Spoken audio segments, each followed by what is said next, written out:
Welcome back to another episode of Current Affairs MCQs. Staying updated with current affairs is essential for success in any competitive exam. Let's discuss today's questions on recent happenings around the world.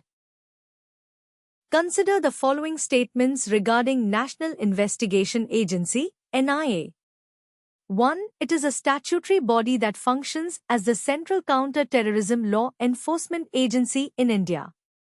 2. Unlike CBI, the NIA does not need a state government's approval to investigate and prosecute offences under the state laws. Which of the statements above are correct? A. 1 only. B. 2 only. C. Both 1 and 2.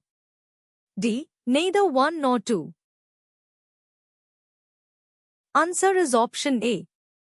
Statement 1 is correct. NIA Act was enacted on 31st December 2008 and the National Investigation Agency, NIA, was born. At present, NIA is functioning as the central counter-terrorism law enforcement agency in India. While the NIA does have extensive powers under the NIA Act, 2008, to investigate specific offences related to national security and terrorism, it generally does not have jurisdiction to investigate offences under state laws without the state government's approval.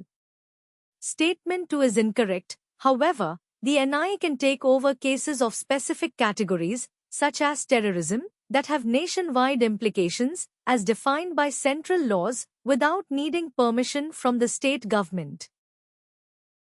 Consider the following statements regarding Pegasus software. 1. It is a surveillance spyware developed by Israeli company NSO Group. 2. It is primarily used for purposes such as tracking endangered species and monitoring climate change. Which of the statements above are correct? A. 1 only. B. 2 only. C. Both 1 and 2. D. Neither 1 nor 2. Answer is option A. Statement 1 is correct. It is a surveillance spyware developed by Israeli company NSO Group. Statement 2 is incorrect. Pegasus is a spyware used for surveillance, primarily by governments for security purposes, but it has faced controversy over allegations of misuse and spying on political opponents.